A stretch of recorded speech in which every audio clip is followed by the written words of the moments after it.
il n'y aura pas le début, il n'y aura pas la Ah, présentation. C'est pas grave. C'est pas grave. Oui, et en fait, on s'aperçoit, et tu as tout à fait raison, que les émotions, finalement, bah, on a beau vouloir dire non, non, c'est pas grave, et que ce soit en fait des problématiques émotionnelles dans le couple ou dans le travail, bah, finalement, c'est toi, et bah, c'est toi, donc forcément, tu les emmènes. mm, mm. Exactement, c'est ça. C'est-à-dire que quand tu as eu une engueulade avec ton partenaire, par exemple le matin, pour X raison, parce que il a beurré la tartine et que il a pas beurré du bon côté ou qu'il a pas beurré les bords, alors que toi tu kiffes vraiment quand les bords ils sont beurrés, tu vois, et que tu t'es engueulé en disant ah, tu m'as encore fait une tartine où les bords ils sont pas beurrés, bref, et que tu vas au boulot comme ça, tu prends le truc avec toi, c'est-à-dire tu prends tes émotions. Moi j'appelle ça vraiment un masque, c'est-à-dire le masque que tu as dans ta relation de couple, tu l'emmènes avec toi. C'est ce qui se passe en fait, c'est-à-dire tu vas pas laisser le masque dans ta maison, au pied de ta porte, et puis tout à coup tu arrives au boulot et tout va bien, et c'est la joie totale. Non, même quand tu arrives au boulot, tu es en train de te dire bah, mon chef m'énerve, mon collègue il me saoule, et puis en plus je suis pas sûre d'être payé cet entrepreneur. Est-ce que je vais vraiment facturer ce mois-ci? En fait, tu ramènes tout plein de trucs parce qu'à la base, tu te sens pas bien dans ton couple en fait. Il s'est passé quelque chose Ouais. complètement. Hein. Mais à l'inverse aussi, tu peux, enfin pas à l'inverse, mais tu peux, parce que je parle, moi typiquement, j'avais des masques, mais j'avais la bonne dose, et j'étais capable d'arriver, de me mettre dans un état d'esprit, d'arriver au boulot, et c'était la fête, quoi. Mais à l'intérieur, tu sens bien que c'est juste la surface, en fait. Et j'en profite à vous qui me regardez, j'en profite aussi pour dire un bonjour à Priscilla, pour dire bonjour à Bruno. Euh, et justement, ce que vient de nous partager Stéphanie, là, cette histoire de tartine beurrée ou autre petite chose insignifiante, mais qui prend des proportions phénoménales, bah, j'aimerais bien que vous nous partagiez, vous, des expériences un peu dans ce style-là. Qu'est-ce qui vous est déjà arrivé? Et éventuellement aussi nous en profiter pour nous poser des questions. On prendra le temps d'y répondre. Et pour revenir à ces émotions et ce comportement, euh, c'est vrai que finalement, on oublie une chose dans le couple et partout ailleurs, c'est finalement, c'est la clarté de la communication. Parce que par expérience, je sais que moi, qui étais un très, très mauvais communicant, je disais rien en fait. Hein, donc, ce qui fait que Alex, elle avait vraiment du mal à me comprendre. Alors, tu communiquais quand même, c'est parce que tu dis rien que tu communiques pas. Tu communiquais, mais autrement. Et du Ouais, coup, tu mais communiquais des choses qui étaient bien crispées, je pense, des émotions tout pas à fait. très Mais agréables. du coup, ça crée des interprétations. Parce qu'on n'est jamais dans la tête de l'autre. Et donc, on se dit, ah, bah, s'il est énervé, c'est parce que j'ai fait quelque chose de mal. Alors qu'en fait, bah, avec l'expérience, maintenant, je comprends que bah, c'est simplement que toi, tu as été touché pour quelque chose, ça t'a renvoyé quelque chose, et du coup, tu te mets en colère pour cette histoire de tartine. Alors qu'en fait, oui, c'est peut-être important parce que tu kiffes qu'il y ait bien du beurre autour de la tartine, Exactement. mais c'est la petite goutte. Enfin, je ne sais pas ce que tu en penses à ce niveau-là. C'est-à-dire au niveau de est-ce que c'est la petite goutte ou pas, Ouais, juste enfin voilà, le est-ce que beurre pour sur les toi bords. c'est typiquement la petite goutte ou ça peut être typiquement d'autres choses aussi? Oui, c'est-à-dire vraiment dans le couple, ce qui va faire que vous pétez un plomb, en fait, c'est ça. Ce qui fait qu'en fait, à un moment donné, on en arrive à un point de saturation, c'est jamais un seul événement. C'est-à-dire, alors moi, je prends souvent cet exemple de la tromperie, de l'infidélité, pour expliquer ça.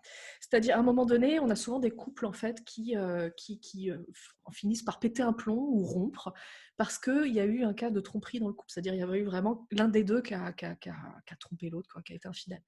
Et très souvent, c'est je romps, je veux quitter mon partenaire parce qu'il a été infidèle ou elle a été infidèle, peu importe. Le truc, en fait, c'est pas ça. C'est pas l'infidélité en fait qui mène à la rupture. En fait, c'est toutes les petites choses qui a mené à l'infidélité qui finalement mènent à la rupture. C'est toutes ces petites choses. Et toutes ces petites choses, on ne le voit pas en fait tout au début. C'est ça en fait le plus grand piège dans le couple, c'est que il y a un petit truc qui va pas aller et on va prendre sur soi parce que c'est juste un petit truc. C'est un peu comme si on avait un sac à dos et puis on a un petit caillou là dans les mains, c'est un petit truc qui est pas très agréable. Puis on se dit ah c'est juste un petit caillou, allez hop, on le met dans le sac à dos, donc on prend sur soi, on le met dans le sac à dos. Puis le lendemain il y a un autre petit truc, on se dit ah c'est juste un petit truc et on le met dans le sac à dos, etc. Mais t'imagines maintenant tout ton sac à dos comment il est avec tous ces petits trucs mis bout à bout de jour en jour, de semaine en semaine, d'année en année. Je veux dire à un moment donné c'est normal que tu dises juste juste, j'en peux plus dans ce couple, quoi. C'est juste plus possible. Et à ce moment-là, tu dis, c'est parce que c'est plus possible que j'arrête. C'est-à-dire, c'est parce qu'il y a eu le dernier petit caillou. C'est à cause de ce dernier petit caillou. Mais non, ce dernier petit caillou, c'est juste la limite que tu as dépassée, en fait. Mais il y a eu tous les petits cailloux avant, et c'est tout ça, en fait. C'est Ouais. tout ça qui ne va pas, et qui fait qu'à un moment donné, tu en arrives à péter un plomb et rompre ou péter un plomb tout court, quoi. Ouais. Je me souviens, c'était de mémoire le grand-père d'un copain à l'époque où il y avait les dentifrices, tu sais, en alu, là, donc que tu roulais. Alors, j'ai pas connu ça. Subitement, j'ai l'impression de prendre 25 ans d'âge. Moi, je continue, tant pis, dans mon histoire. Et en fait, il expliquait que dans le couple, c'était pas les gros problèmes. Euh, le problème, les gros soucis, les gros problèmes, c'était justement le fait de mal rouler son tube de dentifrice. Et j'avais adoré je sais pas, J'adore la ce métaphore. monsieur, il avait 70 ans quand il m'a dit ça. Et ça faisait pareil, ça faisait 50 ans qu'il était marié. Et j'ai trouvé que c'était très sage comme image de partager ça et de dire ça. Et je vois aussi Bruno qui dit effectivement que on parle de communication, mais il y a aussi avoir une bonne écoute des deux personnes, en fait. C'est ça, exactement, parce que la communication, c'est l'écoute, en fait, c'est la même chose. Juste quand même rebondir, mais super Ouais, métaphore, hein, l'histoire du ouais. dentifrice, j'ai beaucoup aimé. J'ai utilisé une autre métaphore, la T'as métaphore raison, t'as d'eau. raison. Alors, ce verre d'eau, il pèse combien à peu près? Je sais Si, pas, si, notez dans le chat et tout. 105, ouais. Moi, je dis rien, là. T'as donné des pistes. Bon, peu importe, mais je sais pas combien il pèse, je suis très mauvaise. Ouais, je 150, sais pas, il doit 200? 150 grammes, 200 grammes, je sais 200 pas. grammes, ouais. Je crois qu'un verre d'eau, c'est 200 millilitres, donc c'est à peu près un peu plus de 200 grammes. Ok, maintenant, ce même verre d'eau, comme ça, tenu comme ça, là, sans le poser, au bout de 2 heures, il pèse combien? Il pèse toujours 250 grammes. Pourtant, pour moi, il pèse pas 250 grammes. Il va peser beaucoup plus lourd. Maintenant, on attend encore. On attend 10 heures comme ça. C'est-à-dire, je garde le verre sans le poser pendant 10 heures. Le verre pèse toujours 250 grammes. Hein. Ça va pas bouger. Alors moi, je peux vous assurer que je vais avoir la sensation qu'il pèse, mais genre 1 tonne. Et à un moment donné, je vais être obligée de le poser parce que juste, j'en peux plus. Le couple, c'est la même chose, en fait. C'est ce que tu dis, le tube de dentifrice, c'est ça, c'est pas le gros truc qui explose, c'est un petit truc qui pèse pas lourd au début. Et puis finalement, on prend tellement sur soi et on dit pas les choses, et on n'exprime pas son ressenti, et ça pèse un peu plus lourd après, et encore un peu plus après, et encore un peu plus après, jusqu'à ce qu'on n'ait plus le choix. En fait, on se met nous-mêmes dans une situation, on n'a plus le choix. On est obligé à un moment donné de poser le verre, de dire j'en peux plus, il y a ça qui va pas, ça qui va pas, ça qui va pas. Sauf que le problème, c'est quand on arrive là, bah, c'est déjà trop tard. Ouais, c'est ça. Et du coup, j'adore ta métaphore de la longévité à ce niveau-là, en termes de combien de temps tu vas endurer ce que tu endures. Et, et c'est fou, c'est qu'on a cette capacité, finalement, des fois, de se dire, je m'en fous, je dirai rien. Et on devient passif, et simplement parce que comment dire, par fierté masculine, je parle pour moi, on n'a pas envie de dire ouais, t'as peut-être un peu raison. Et du coup, plutôt que de lâcher ça pour passer à autre chose, bah du coup l'autre s'évertue dans sa position, toi tu restes dans ta position, mais on n'avance pas. Mm-hmm. Et du coup, ça amplifie d'autant ce mouvement. Il y a un jour quelqu'un, un de mes mentors, qui m'a appris que l'ego, c'est ce qui coûte le plus cher dans la vie. Et dans tous les domaines de vie, que ce soit professionnellement parlant, mais aussi personnellement parlant. L'ego, c'est ce qui Et coûte justement, le plus plutôt que de cher lâcher en ça, termes de conséquences après derrière. c'est ça.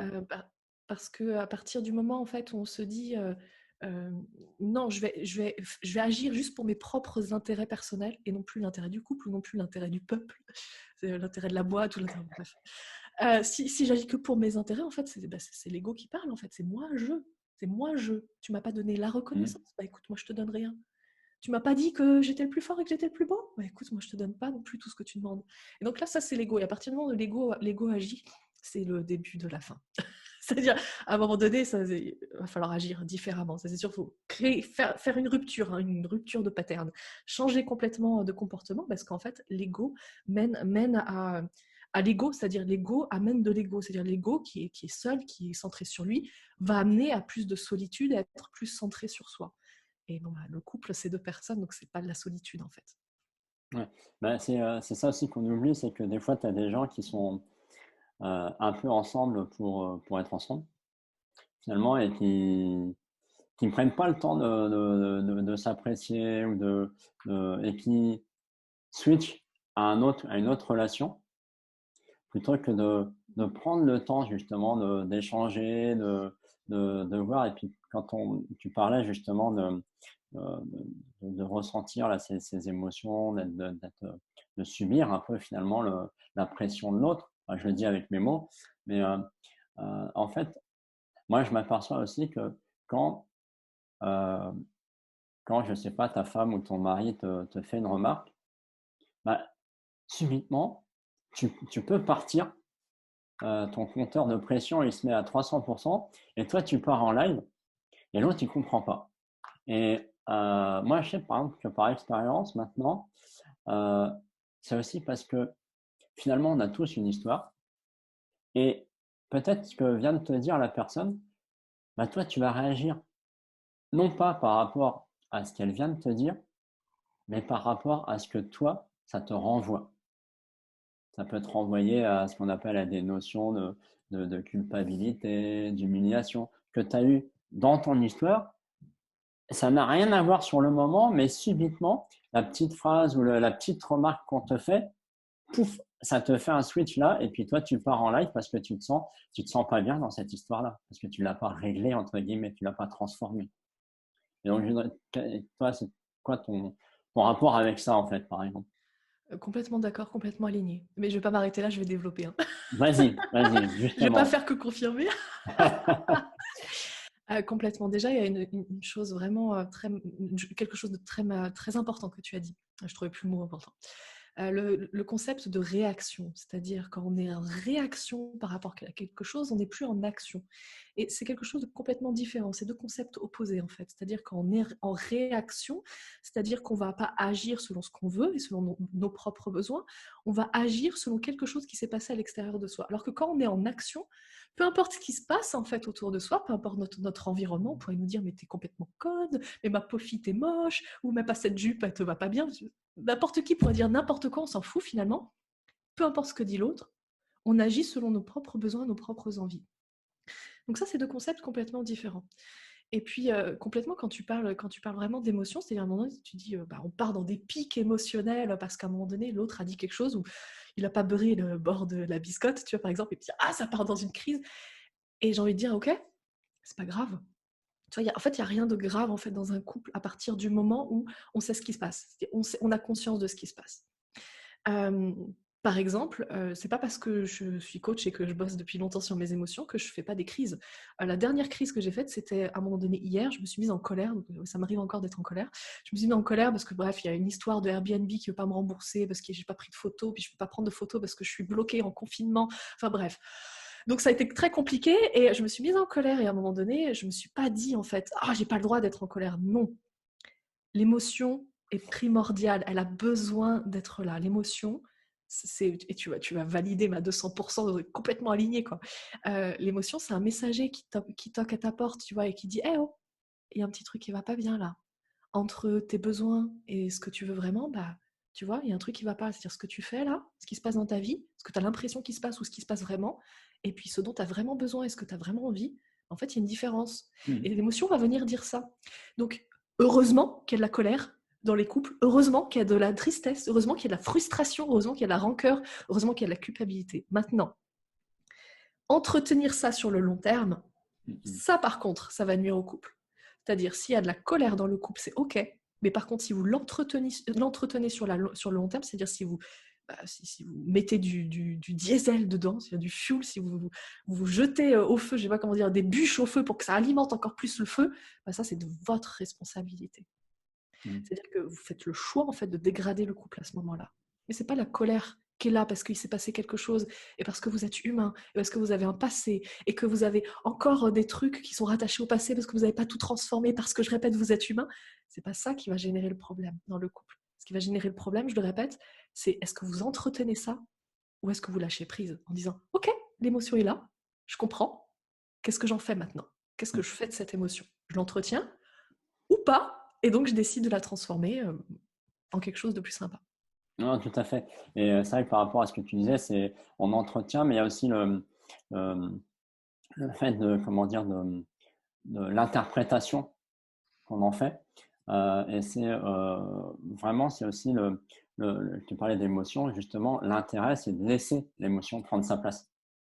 Et souvent, et moi j'étais grand spécialiste de ça pendant de nombreuses années, c'est maintenant l'émotion, elle est là, elle me casse les pieds et je suis poli, je vais m'asseoir dessus tranquillement, voilà, je vais bien la tasser là, et je veux surtout pas la ressentir. Et en fait, tu t'aperçois que ça, c'est le plus mauvais comportement. Et tu disais, quand tu as répondu, là, tu disais, oui, c'est pas parce que je suis coach dans ce domaine-là que je me mets pas en colère.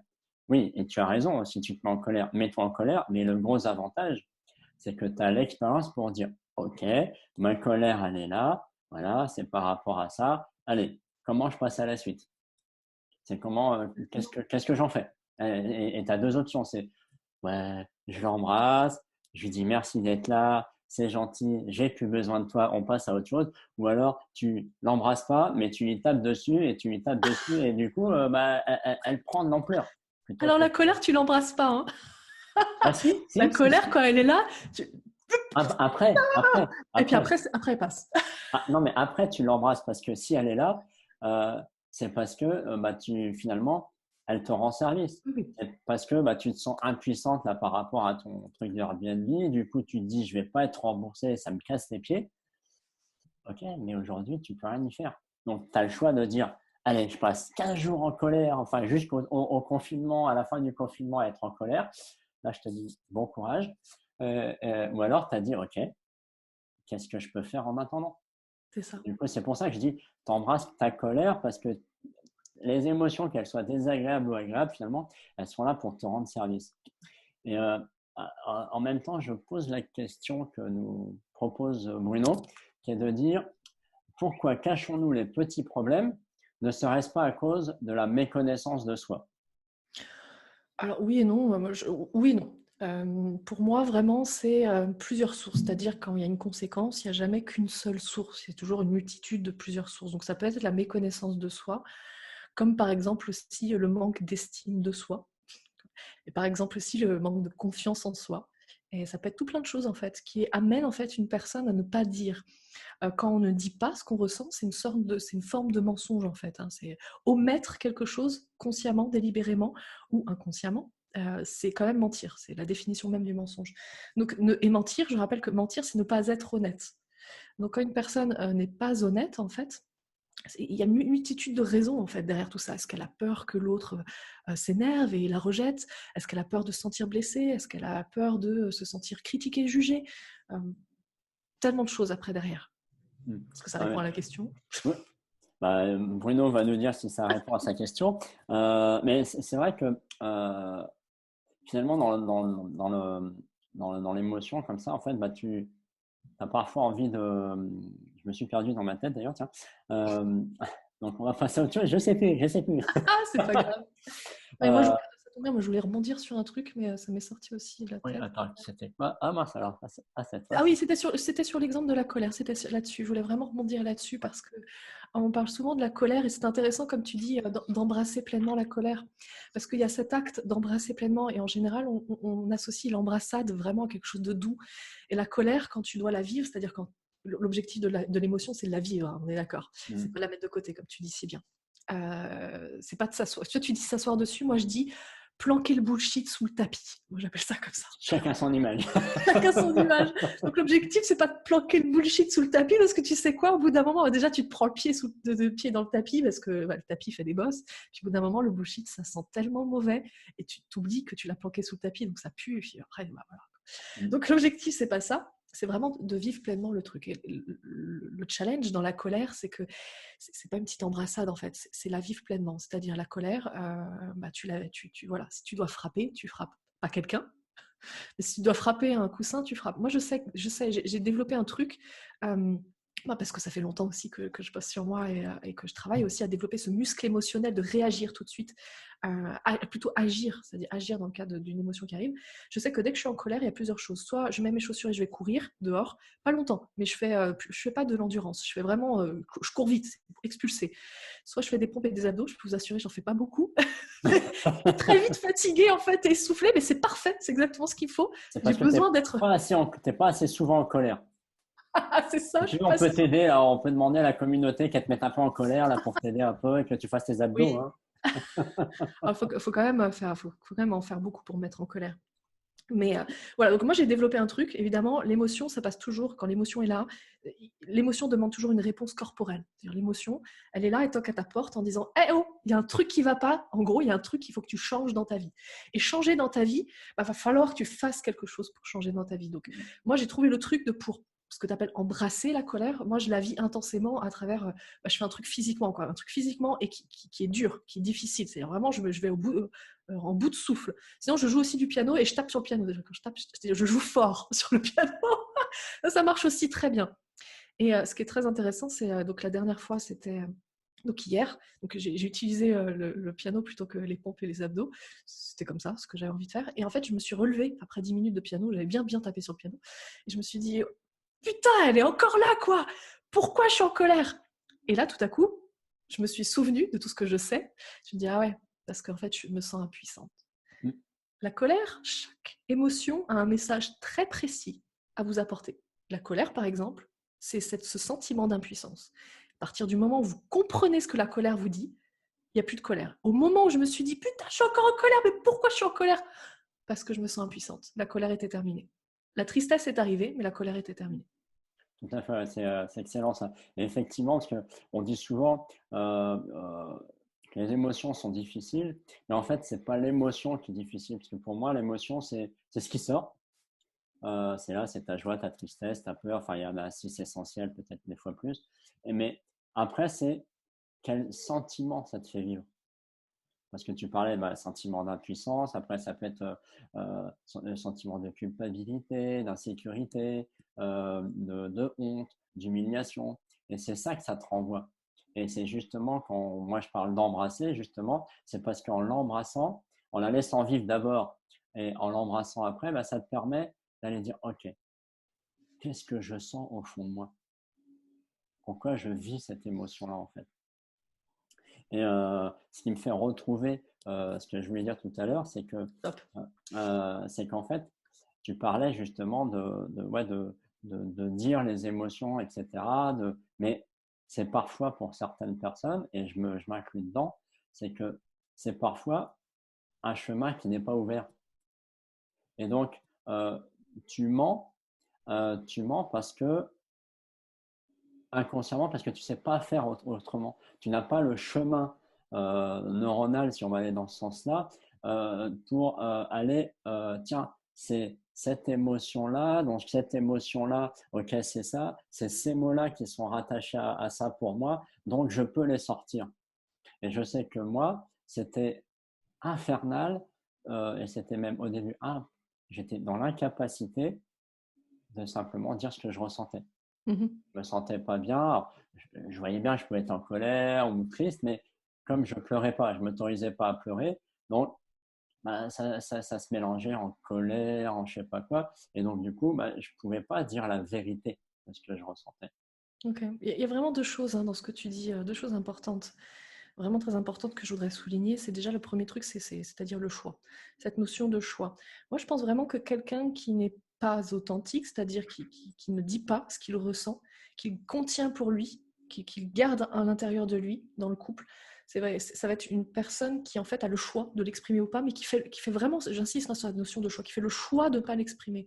C'est pas qu'il n'a pas les moyens, c'est pas qu'il veut pas, ou enfin si c'est qu'il veut pas. C'est pas qu'il n'a pas les moyens, c'est pas qu'il ne peut pas. C'est juste qu'il fait le choix. Pourquoi? Parce que le fait de garder pour lui, ça va avoir plus de bénéfices en fait. Il va avoir un plus grand bénéfice à ne pas dire que plutôt dire.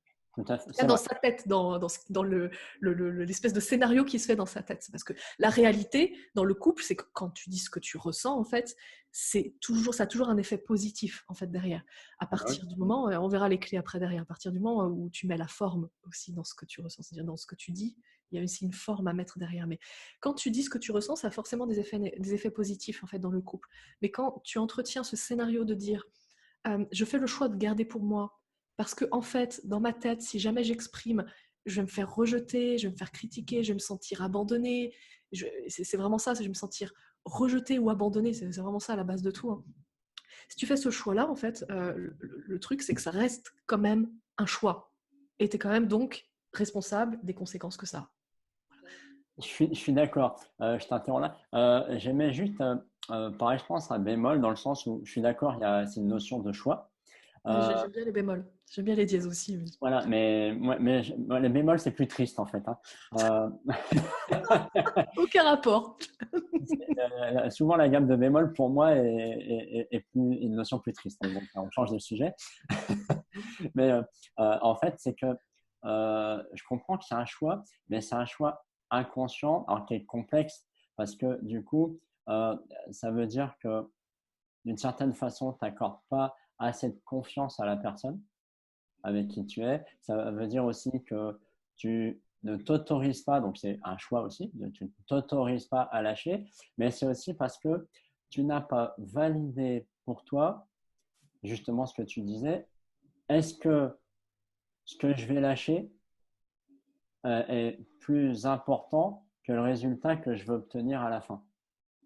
Et moi, c'était mon schéma, c'est que j'étais tellement ancré de si je me livre, si je livre mes émotions, mes ressentis, je vais me sentir faible, je vais me sentir rejeté, humilié. Comme je n'avais pas expérimenté autre chose, je, pour moi, c'était trop dangereux de sortir ça. Mais ma responsabilité, elle intervient dans ces cas-là, dire, OK, je suis souvent dans cette position-là, ça serait peut-être bien que je change et que je prenne un coach, un thérapeute, peu importe, mais que j'aille dans ce, dans ce chemin du changement. Mhm. Pour moi, le truc. Et on parlait justement d'évacuer la colère. J'ai Christelle qui nous dit faire la vaisselle, astiquer les meubles, trier, jeter, ranger, c'est ma façon de transmettre dans la matière de ma colère. Eh ben, Clairement, grave, moi je voilà. t'encourage, hein, Christelle, continue. Enfin, si c'est ta façon à toi d'évacuer, tant que tu lances pas les assiettes sur ton partenaire, je veux dire, tout va bien. Voilà. Et, ok. Et du coup, toi, quels sont tes, si tu avais, pour commencer, une clé à nous partager sur justement éviter ces baffes émotionnelles qu'on peut avoir dans le couple. Juste une clé, Pour c'est-à-dire l'instant, une juste une. première. Ah, ok, c'est ça qui va être dur. Ok, La première ok. clé que tu dirais, bah voilà, s'il y avait une chose à faire, il faudrait que tu commences par ça. Pour moi la première clé, alors j'ai plutôt le. Donnez pas forcément, ouais, ça va être dans l'ordre chronologique. Donc, la première clé, ça va vraiment ce que j'appelle ne pas cracher son feu sur son partenaire. C'est-à-dire quand on a des émotions, quand voilà, tu es en face de ton partenaire ou pas, ou peu importe, ou tu es éloigné de lui physiquement, géographiquement, peu importe. Et là, tu ressens vraiment un truc, c'est-à-dire, bah voilà, il y a un truc qui t'énerve, un truc qui vient de qu'il ou elle, hein. Quand je dis il, on s'en fout, quoi. Qu'il vient de dire en fait, où tu viens de découvrir, où tu viens de lire un de ses textos, et en fait, ça te met soit dans une colère ou de la rancœur, tu vois, où il y a de la frustration, où tu sens vraiment qu'il y a un truc qui ne va pas. La pire chose à faire, c'est de déverser tout ça. C'est-à-dire, la pire chose à faire, c'est de communiquer maintenant tout de suite. Pourquoi ? Parce que ça, ce qui t'arrive, ça t'appartient. Ça ne lui appartient pas. C'est-à-dire, comme ce qu'a dit Patrice tout à l'heure, c'est exactement ça. C'est-à-dire, ce qu'il va faire ou ce qu'il va dire, si ça te met dans un état émotionnel un peu compliqué, un peu fou, un peu genre tu vas vraiment cracher son feu, quoi, vraiment ça, c'est parce que ça a en lien avec quelque chose de ta vie à toi.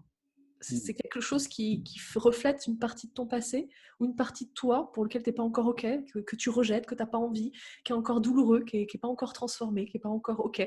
Et en fait, ça n'a rien à voir avec ton partenaire. Donc, juste déverser ton flot d'émotions sur ton partenaire, ça va être la pire chose à faire. Parce que là, ça va être engueulade sur engueulade. Alors ça, c'est le crescendo. C'est le début du crescendo, en fait. Et après, où s'arrête le crescendo ?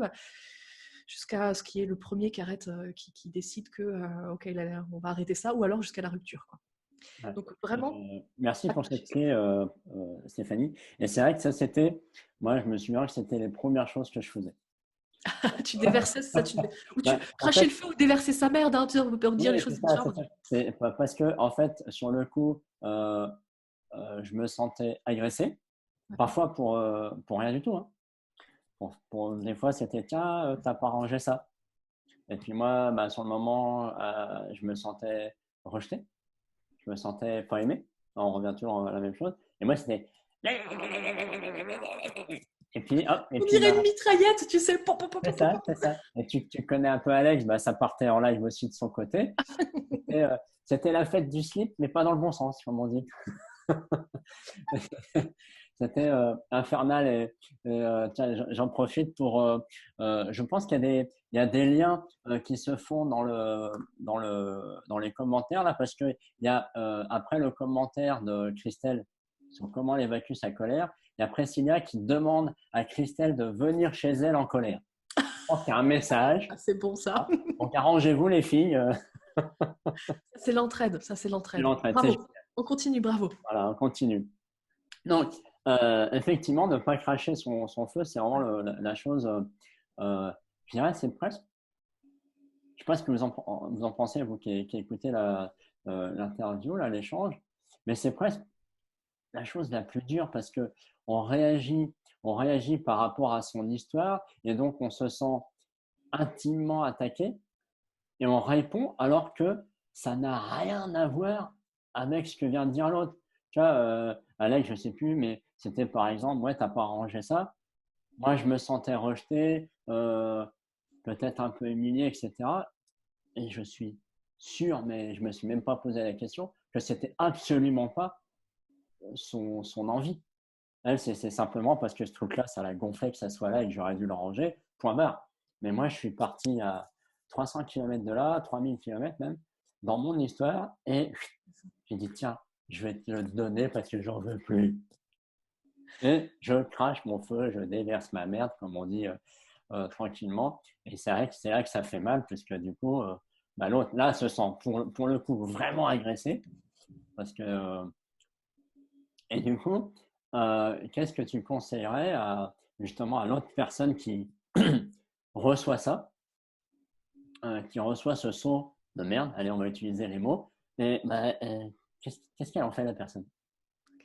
Tu peux dire bullshit si tu veux. Bullshit, allez, Pas voilà. le dire en français, Ça sera mais ça moins, revient au même ça quoi. passera mieux aux oreilles. Parce que bullshit, tu vois, on a tout de suite l'odeur, on a tout de suite à Ouais. peu près la consistance. Tu vois, ah. Alors que le feu, c'est plutôt cool, tu vois, le feu de cheminée. Donc, quel conseil j'aurais déjà, en fait, l'une des choses à prendre conscience quand on est en couple ou quand on se met en couple, c'est qu'en fait, on ne se met pas en couple avec une personne, on se met en couple avec une histoire. C'est-à-dire, chaque personne, on a tous nos histoires. Et tu ne te mets pas en couple avec quelqu'un, c'est-à-dire juste un être. Tu te mets en couple avec un être et tout ce qu'il a vécu. C'est-à-dire toutes ces expériences, ces magnifiques expériences comme ces expériences les plus douloureuses. C'est d'ailleurs au passage pour ça que tu es avec cette personne-là, avec ce partenaire. C'est parce que ce qu'il a vécu, ce qu'il ou elle a vécu, c'est ce que tu trouves de magnifique en fait. C'est ce qui fait sa spécificité. C'est tout ça. Et c'est pour ça que tu es avec cette personne. Donc tu n'es pas avec une personne juste pour qui elle est, tu l'es pour toute son expérience passée, donc toute son histoire aussi.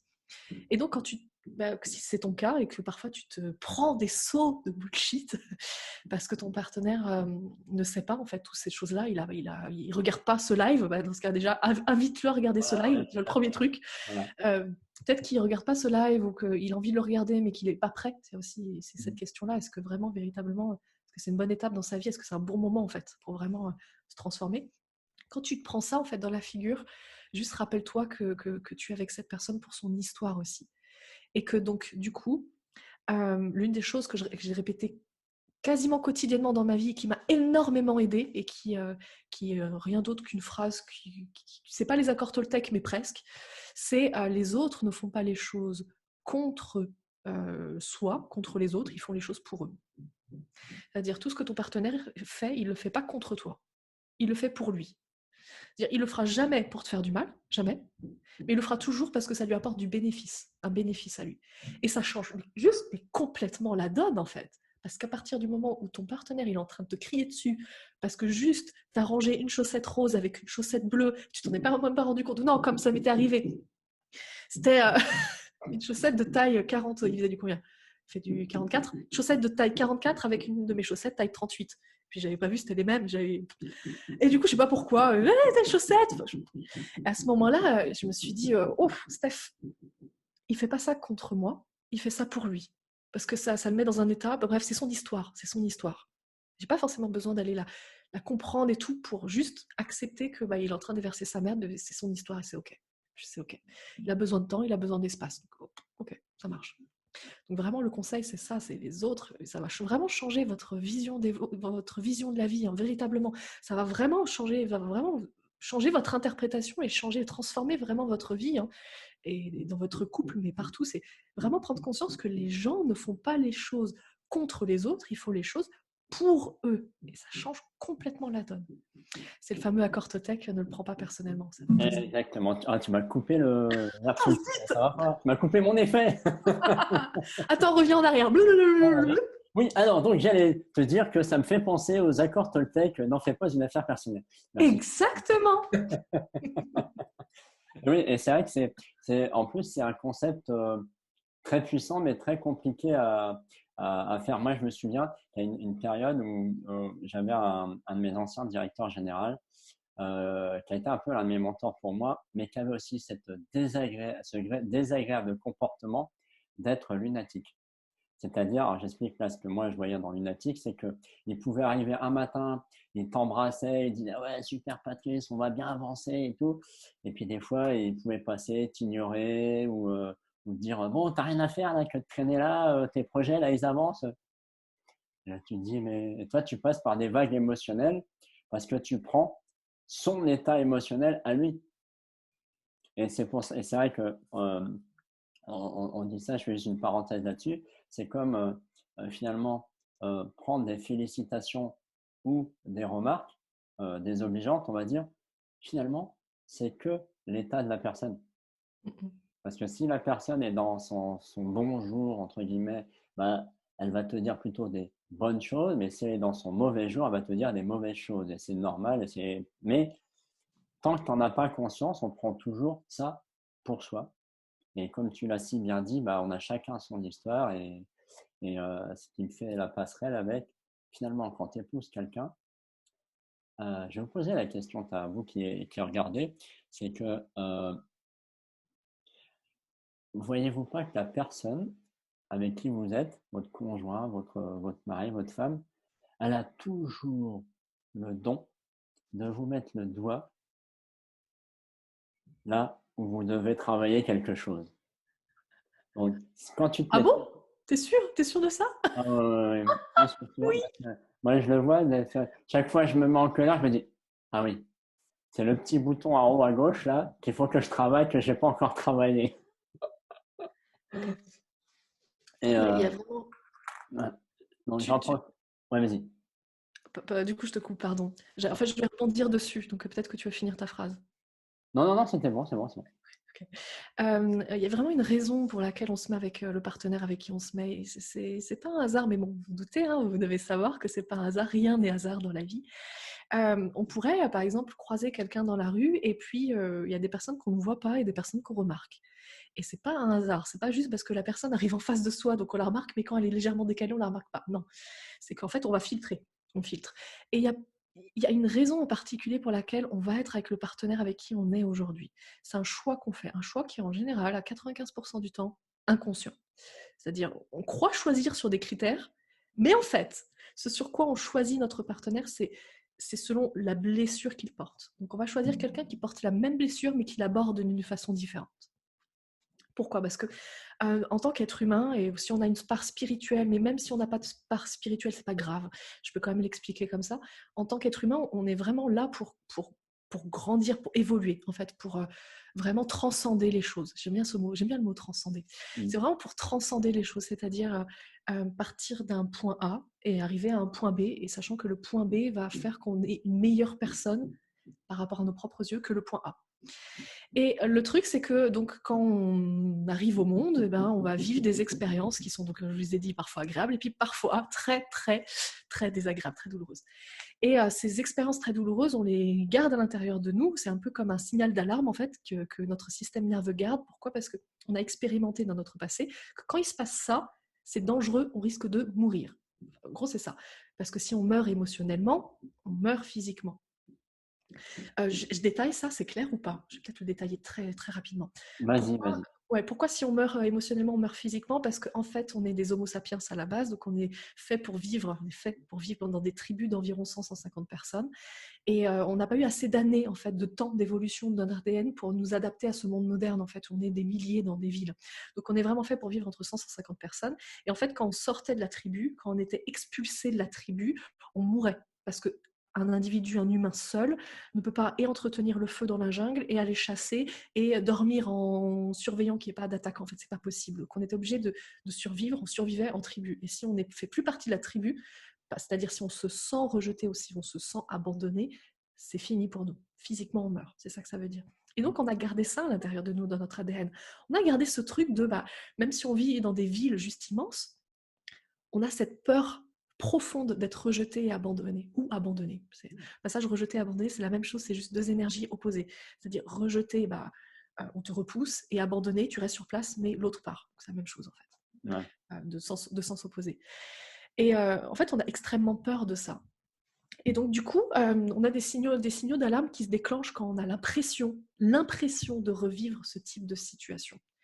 Et je ne sais plus où je voulais en venir. Je crois que c'est quand j'ai fait la dernière parenthèse que je me suis perdue. Ouais, bah, tu disais que tu fallait faire partie de cette notion de groupe pour rester, pour continuer on était projeté dans ces émotions par rapport à cette notion du groupe et d'être rejeté ou pas par rapport à cette notion d'abandonner, rejeter en fait. Ok, bon, c'est pas grave, je rebondis. Ok. Improvisation.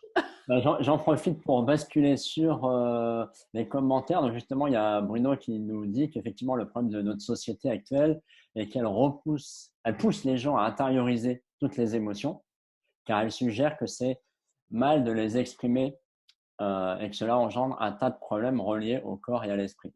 Non, ça, Bruno, c'est ton interprétation. Ça, non, c'est ta vision des choses. C'est-à-dire, c'est pas la réalité, c'est ta réalité. C'est-à-dire, c'est ce que tu décides de voir de la société. Ce qui est intéressant, tu vois, c'est par exemple d'échanger, et c'est magnifique que tu sois sur ce live, et vraiment, vraiment, je te remercie et bravo. C'est de pouvoir justement échanger communiquer avec des personnes qui justement voient la société sous un autre angle, parce qu'en fait, tu vois la société que selon tes lunettes et tes croyances. Mais c'est que ta vérité en fait. À partir du moment où tu changes un peu de lunettes, où tu t'enlèves un peu les lunettes, où tu regardes comme ça, tu vas voir qu'en fait c'est complètement différent. Tu as complètement l'opportunité dans cette société de t'exprimer. Complètement. Sauf que si tu crois que tu peux pas le faire, ne t'en fais pas. Ça va être ta réalité. T'as raison. Si tu crois que tu peux le faire, ne t'en fais pas aussi. Ça va être ta réalité. T'as raison aussi. Non, mais c'est tout à fait vrai.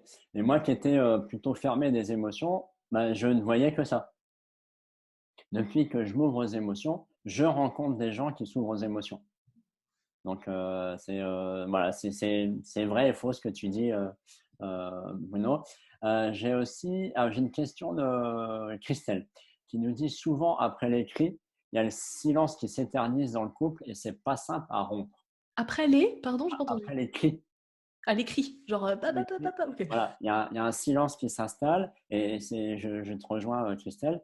Et du coup, qu'est-ce que toi tu préconises pour rompre ce silence et remettre une communication dans le couple après une engueulade en fait? Ouais.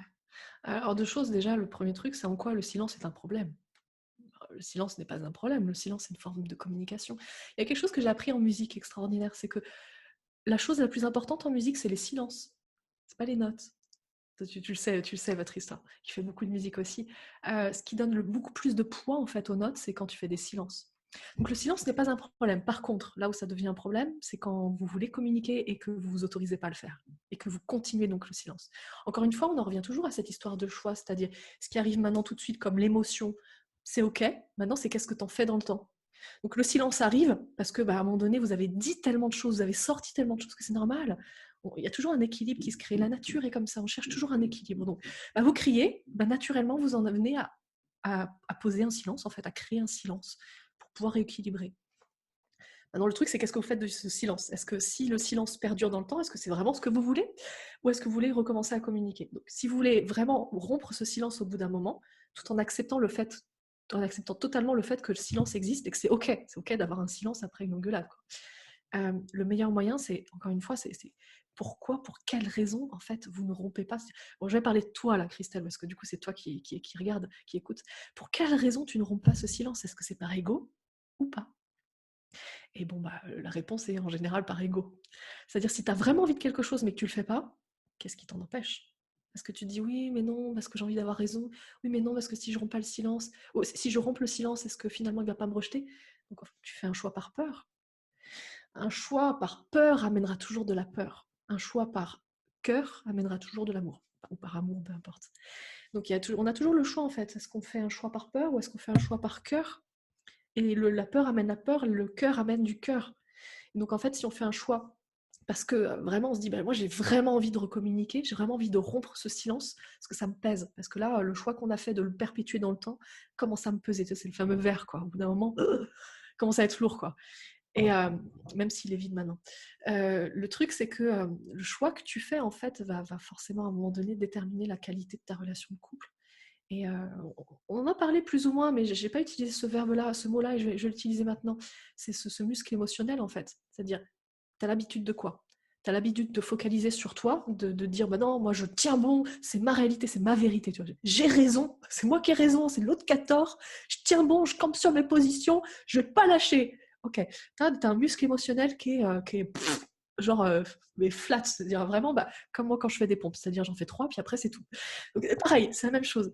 Par contre, ce muscle émotionnel, tu as la capacité de le développer, et plus tu vas le développer, c'est-à-dire plus tu vas être à l'écoute de tes émotions, plus tu vas apprendre à jongler avec elles, en fait, et plus tu vas développer ce muscle émotionnel. Et quand tu as un muscle émotionnel bien développé, quand tu es en face d'une personne avec qui tu t'es vraiment grave engueulé, qui est la personne la plus importante de ta vie, avec qui tu t'es vraiment dit, mais avec qui peut-être même tu as des enfants, avec qui tous les deux vous avez créé la vie, ce qui n'est pas rien, putain, on parle de créer la vie, quoi. Et tu t'es engueulé et tu es en train de te dire est-ce que je vais divorcer ou pas parce que là j'arrive à un point de saturation pas possible, ce muscle émotionnel va te permettre de faire le premier pas et d'aller vers l'autre et lui dire quel que soit ce que tu penses, quel que soit ce qui s'est passé, je vais juste te dire que peu importe qui a raison, on s'en fout, je te demande pardon. Et peu importe comment tu réagiras, si tu acceptes mon pardon ou pas, c'est pas grave. L'important c'est juste, je voulais juste te faire savoir que je te demande pardon. Est-ce que c'est bon? J'ai répondu, apparemment. En fait, justement, on a vu tout à l'heure que la clé numéro un que tu partageais, c'est surtout ne pas cracher son feu sur l'autre. Et donc, là, je dirais presque qu'il y a une deuxième clé qui se met en place, où bah, voilà, tu l'as craché, ton feu. Maintenant, tout le monde s'est engueulé. Il y a un silence. Et donc, est-ce que je peux dire que ta deuxième clé, bah, ça serait de dire, OK, j'accepte ce qui s'est passé en tant que tel, et je prends sur moi de faire la démarche d'aller vers l'autre, de dire, OK, voilà, toi tu dis, bah voilà, peu importe ce qui s'est passé, peu importe ce que tu as dit, peu importe qui a raison, bah voilà, repartons sur d'autres voies, repartons mieux. Ah, je n'ai pas noté la fin, pardon, mais repartons vers de meilleurs auspices ensemble. Exactement. Exactement, c'est la deuxième clé, sachant qu'il y a quand même un élément très important pour passer de la première clé à la deuxième clé. Donc la première clé, c'est vraiment quand tu as des émotions comme ça, et j'insiste sur émotion n'est pas égal à sentiment. Émotion, c'est maintenant tout de suite. Sentiment, c'est le choix que tu fais de le perpétuer dans le temps. Tout à fait. Quand tu as l'émotion qui arrive, bam, tu le craches pas sur ton partenaire, ça a juste à voir rien qu'avec toi-même, c'est ton histoire à toi en fait, c'est toi qui es blessé, c'est pas l'autre. Donc juste tu craches pas ton feu, tu vas balancer des assiettes, ranger des assiettes, nettoyer des meubles, passer l'aspirateur, aller courir, t'achètes un punching ball ou tu tapes dans tes coussins ou tu cries. D'ailleurs au passage, des enfants, qu'est-ce qu'ils font quand ils sont énervés? Ils crient, ils serrent les poings et ils tapent du pied. Je sais pas si tu as déjà fait ça. Alors j'ai refait ça il y a pas longtemps. Ah non, c'était déjà un petit moment parce que j'étais encore à Malte. J'étais énervée, j'ai crié et j'ai tapé des pieds par terre avec les poings fermés. Bah, c'est passé nickel, hein. La colère est partie aussi vite qu'elle est arrivée. Je veux dire, donc ouais, c'était juste un exemple. Donc tu fais plein de trucs. Mais pour pouvoir ensuite en arriver à l'étape où tu es complètement apaisé et t'en as... Alors, évidemment, tu dois aussi avoir développé ce muscle émotionnel pour avoir le courage d'aller dire pardon à ton partenaire, ça c'est certain. Et d'ailleurs, développer le muscle émotionnel, c'est comme un muscle physique, c'est-à-dire faut de l'entraînement. Il faut t'entraîner encore et encore et encore. Et au début, quand tu fais 3 pompes, c'est dur, mais au bout d'un moment, au bout de 3 ans, au bout de 3 mois, ça devient quand même beaucoup plus facile. Il y a ce que j'appelle le temps d'intégration. Et le temps d'intégration, c'est quelque chose où la plupart des gens oublient. Genre c'est la fameuse société tout de suite maintenant. Je veux tout de suite maintenant. Je clique sur YouTube et j'ai la vidéo que je veux maintenant tout de suite en direct. Je veux une information, je vais sur Google, paf, paf, c'est bon, j'ai l'info. Sauf qu'en fait, on est des êtres physiques incarnés, puis le temps fait partie d'une des dimensions. Je veux dire, on évolue dans le temps, on vieillit, c'est comme ça, c'est le temps. Et en fait, on a un temps d'intégration, et le temps d'intégration n'est pas le même pour tout le monde. ça va dépendre de ton muscle émotionnel, ce qui est vraiment musclé ou pas, ça va dépendre de ton environnement, de qui tu es entouré. Est-ce que tu es entouré de mentors, de personnes qui, par exemple comme Patrice, qui va t'aider justement vraiment à voir les choses sous un autre angle, à voir les choses différemment, à t'aider à dépasser, à vivre pleinement tes émotions? Ou est-ce que tu es entouré de personnes qui vont te descendre, qui vont te flinguer, qui vont te dire mais arrête, de toute façon tu as raison, ton partenaire c'est vraiment un connard, il t'a vraiment dit ça, mais c'est vraiment un con, mais tu devrais le quitter. Et en fait ça va pas t'aider. Donc tu as ce temps en fait d'intégration. La Et, pire des discussions, ça. et ce temps d'intégration va te permettre en fait au bout d'un moment d'accéder à la deuxième clé. Tu dois juste accepter que parfois, ça prend du temps et puis parfois non. Il y a des personnes, j'ai vu des personnes pardonner en l'espace de... mais pardonner des trucs, mais en l'espace de 10 minutes, quoi. Et il y a des personnes où on est encore à plusieurs sessions et ils ne pardonnent pas. Et, c'est ok, c'est pas grave, c'est ok, chacun a son temps. Mais donc, la deuxième clé, c'est vraiment savoir juste aller vers l'autre et demander pardon, quel que soit ce que dit l'autre, et quel que soit ce qui s'est passé, et même si c'est l'autre qui a tort, et même si c'est l'autre qui a merdé, peu importe. Mais pour ça, il y a vraiment ce temps d'intégration. Et moi, je partagerais quelque chose de complémentaire, en fait. Quelque chose que je pratique maintenant de plus en plus, c'est oser montrer sa vulnérabilité. Alors, je vais m'expliquer. C'est-à-dire que lorsque ton conjoint te déverse tout son venin, plutôt que de toi rentrer dans la même chose, parce que souvent c'est ce qui se passe, il y en a, il se passe une petite chose, l'autre il rentre dans sa furie, et toi tu te sens, tu prends tout ça dans la face, et toi tu fais pareil, tu réagis pareil. Et en fait, l'idée c'est plutôt de dire, ok, c'est justement, en fait, d'essayer d'aller plus vite que ça, d'aller plus vite que l'émotion. C'est un peu difficile des fois, mais c'est justement, avec l'habitude, c'est d'intégrer plus rapidement et de dire, tu sais là, ce que tu viens de faire, je voudrais juste te partager comment moi je me sens. Et c'est de dire, bah voilà, tu vois, là, je t'ai fait cette remarque-là, ok, tu as réagi comme ça, c'est ta réaction, je la reçois, ok, je la discute pas. Mais du coup, moi, tu vois, je me suis senti rejeté, je me suis senti vraiment dans ma peur. J'ai eu peur que tu me frappes ou je me suis senti humilié parce que tu as fait ça, il y avait plein de monde. Bon, je voulais juste te partager comment moi je me sens. Et quand tu fais ça, tu vas t'apercevoir que déjà toi, tu n'es pas du tout en réaction émotionnelle puisque tu es vraiment dans, chez toi, dans ton fondement, dans tes racines. Et l'autre, du coup, je dirais quand il n'est pas habitué, ça le scotche un peu parce qu'il dit tiens, ok. Et puis du coup, son émotion à lui, quelle qu'elle soit, il va la descendre. Et c'est après, justement, que là, tu peux discuter. Une fois que les émotions extrêmes peuvent se redescendre, même la joie, hein. Même quand quelqu'un est vraiment dans la joie, tu ne peux plus discuter avec lui parce que lui, c'est tu peux pas. Donc, il faut faire redescendre un niveau d'émotion cohérent à tous les deux pour qu'il y ait une communication qui se fasse. Et donc, vraiment, cette façon de dire, de prendre le temps et de dire, de juste partager, toi, de juste partager comment toi, tu te sens. Pas l'autre, mais toi.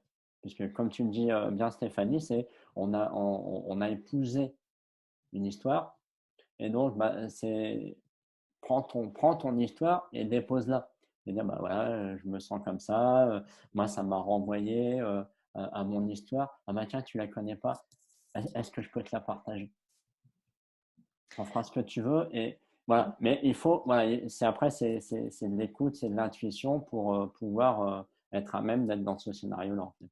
Donc ça, et puis, tu sais, ça rejoint cette notion aussi de temps d'intégration parce que l'autre n'est pas en capacité de recevoir en fait. Tu as beau dire parfois, je me sens comme ça, si l'autre il est encore plein dans son crachage de feu, dans son déversage de bullshit ou dans son crachage de venin, le nouveau mot qui est plutôt pas mal, l'autre n'est pas en capacité de recevoir. Il y a vraiment ce temps d'intégration qui n'est pas le même pour les deux, qui n'est pas le même pour les deux en plus. Excellente remarque. Oui, tu as raison, parce que j'ai oublié un élément important, c'est de demander l'autorisation. De dire, excuse-moi, est-ce que je peux juste te partager comment je me sens? Mais d'accepter que l'autre, il peut te dire non. Et C'est dans ce ça. cas-là, Et après, pour dire comment tu romps le silence. Euh, En fait, c'est d'accepter le silence. Moi, c'est ce que je fais maintenant. Mais moi, je rentrais aussi, à un moment donné, je rentrais dans mon ego. Et le silence, il durait. Il durait. Il durait. Et c'est de dire, C'est ça, tu faisais un choix tu de sais quoi? perpétuer du Eh temps. ben, moi, je vais rien dire pendant 3 jours. Fuck. Mais ça, c'est pas le bon plan. Et non, c'est après, moi, je laisse un temps ouais, d'intégration finalement. Merci pour cette clé, Stéphanie. Et puis après, je repars à une activité avec l'autre.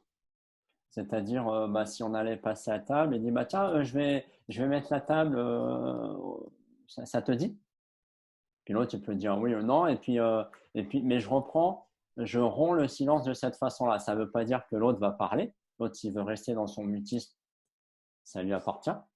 Mais moi, j'essaye de faire, puisque c'était surtout moi qui faisais ça, j'essaye justement de dire, bon, allez, lâche ton ego, là, mets-le dans la poche, t'en as pas besoin pour l'instant, et de dire, allez, qu'est-ce qu'on devait faire tous les deux, on en était où, ou voilà, ou de dire, bon, bah, j'ai besoin de sortir un peu là, je vais faire un tour et je reviens. Mais voilà, mais de plus être dans la colère, de plus être dans l'émotion et de rompre le silence et de repartir dans une activité. Et potentiellement de le dire un peu à l'autre. C'est-à-dire, euh, des fois je dis, bon, comment ça va maintenant? Là, gentiment, ou Ça donne le terrain, quoi. voilà, voilà. Et puis si tu te prends un scud en passant, bon, bah, tu sais que ça va pas Tu sais encore. que c'est pas le bon moment. Tu sais que l'autre a besoin de plus de temps. Voilà, mais au moins, je romps le silence pour moi. Si jamais toi, Christelle, tu te sens un peu en, comment dire, ouais, ah, ouais, en insécurité avec ce silence-là, bah, laisse-le venir quand même pour l'apprendre, parce que le silence est un moment important, mais romps-le à ta façon, sans ego, sans, voilà, reprends ton activité ou voilà, dis un mot à ton conjoint, fais-lui un petit bisou, même si sur le moment il le refuse un peu, mais voilà, fais-le à ta façon, gentiment, et puis voilà, ça va repartir en fait. Je vais continuer à rebondir dessus, et puis ça me fait penser, j'ai retrouvé le fil de tout à l'heure où j'avais perdu le fil, je viens de le retrouver. Donc ça tombe bien, je vais faire le lien là entre ce qu'on dit là maintenant tout de suite et le fil que j'ai perdu. Ah, c'est ce fameux truc de pourquoi ça pète autant dans le couple. C'est-à-dire, mais on va pas se le cacher, d'accord, hein, on va se dire la vérité en face. Dans le couple, c'est vraiment l'endroit où il y a le plus d'étincelles. C'est-à-dire, c'est vraiment ce que je disais tout au début, c'est l'endroit où tu vis des choses tellement magiques et en même temps aussi parfois tellement douloureuses. Pourquoi? Parce que, comme je te disais, ils ont repris les travaux là-haut. Ouais. Ouais, t'entends les boum boum boum. Non, en bas en plus, ils sont en bas, ils sont pas en haut, ils sont en bas. Donc en fait, le truc c'est que tu choisis ton partenaire pas au hasard. C'était ça le fil. Tu le choisis pas au hasard, tu le choisis parce qu'il a la même blessure que toi, mais il l'aborde sous un angle différent. C'est pour ça qu'il sait mettre le doigt exactement là où ça fait mal, parce qu'il connaît exactement ta blessure, parce qu'il a exactement la même, mais qu'il y réagit complètement différemment. Donc quand toi, tu es à fond dedans et que tu es en plein dans ta blessure, bah lui, en fait, comme il y réagit différemment, il a certainement pas été touché de la même manière. C'est-à-dire, il est peut-être pas dans sa blessure quand toi, tu y es. Parce qu'en fonction de l'environnement, comme vous êtes ensemble et que vous vivez à peu près la même chose, et c'est pour ça en fait qu'il connaît si bien et qu'il met le doigt pile là où ça fait mal, parce que c'est comme ça, parce il te connaît exactement, parce que tu le connais exactement. Donc toi aussi, à chaque fois, tu vas le titiller et appuyer pile là où ça fait mal, parce que tu connais sa blessure, parce que tu as sa blessure, tu l'as aussi. C'est ça qui est intéressant aussi dans le couple, c'est que on choisit son partenaire pour voir la blessure différemment, l'aborder différemment, pour nous donner toutes les opportunités pour la guérir. C'est vraiment pour transcender cette blessure-là. Donc on va attirer quelqu'un qui a la même blessure, mais qui réagit différemment. Et c'est pour ça qu'on se sent tellement juste pareil que notre partenaire, tellement proche et tellement éloigné. On se sent vraiment comme lui, c'est-à-dire on a tellement de similitudes, mais en même temps il y a tellement de différences. C'est exactement ça. On a la même blessure, mais on l'aborde différemment. Je rigole en même temps, je passe un coup d'œil sur les commentaires et je vois Bruno qui me dit d'un air rigolard, Patrice, tu arrives à faire taire Alex? Pas toujours. Pas toujours. Mais l'objectif Elle n'est pas prend de la sa faire. place, elle prend sa L'objectif n'est pas place de la et elle a faire bien taire. raison. Et, justement, par rapport à ces histoires de blessures, euh, comment tu peux accompagner ton conjoint à, je dirais pas à résoudre la blessure. J'aime la question. J'aime la question, Tu vas-y. peux l'accompagner à faire son chemin. Bah, tu l'accompagnes pas à faire son chemin. Non, mais C'est quelque chose de très important. Mais merci de poser cette question, Patrice. je te laisse répondre à ça, mais ce n'était pas dans le sens que je voulais l'entendre, pardon. Ok, d'accord. Réponds à cette erreur de question. C'est très important que tu l'aies posé dans ce sens-là, parce que c'est vraiment quelque chose où vous ne pouvez pas terminer. J'étais obligée de le dire dans ce live-là. On parle beaucoup de « et quand l'autre fait ça ?» et quand ton partenaire déverse, comment tu fais pour… Bon, en fait, c'est très simple, tu ne fais pas pour l'autre. C'est-à-dire l'autre, tu l'acceptes comme il est, ou tu ne l'acceptes pas. Si tu ne l'acceptes pas, pose-toi la question de pourquoi. Qu'est-ce que tu fais avec lui, quoi. En fait, c'est ça la grande clé dans le couple, c'est que tu ne changes pas ton partenaire et tu ne cherches pas à changer ton partenaire. Le plus tu veux, même si c'est pour son bien, même si tu sais que ce chemin-là va lui apporter plus de bénéfices et il se sentira tellement mieux que le chemin qu'il est en train d'emprunter, là, qu'il fait se sentir pas très bien, tu ne l'aides pas. Parce que le plus tu vas le pousser dans ce chemin, que tu sais qui est bon pour lui, et le plus il va résister. Parce que le plus tu le pousses sur ce chemin, le plus tu lui dis, tu lui envoies comme message, je ne t'aime pas pour qui tu es, je t'aime pour qui j'aimerais que tu sois. Et donc, pour lui, c'est pas OK. Quelqu'un ne veut pas être aimé pour quelqu'un d'autre. Il veut être aimé pour qui il est maintenant, tout de suite. Donc, le plus tu veux le changer, le moins il va changer. La grande clé, c'est juste, le change pas. Tu as raison, c'est une excellente précision et qui est très importante. Et c'est surtout valable quand tu es coach, je sais quoi je parle, c'est de vouloir coacher ta partenaire. Surtout, c'est dans la maison. Mais que tu sois même thérapeute ou que tu amènes tes techniques de FT, de machin, de bidule, il n'en voudra pas de toute façon. Non, ma question se voulait, comment tu peux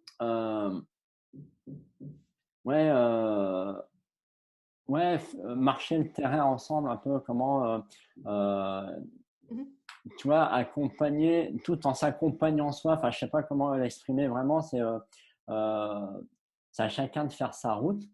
Mais finalement, dans le couple est une micro-société et peut-être qu'on peut avancer ensemble.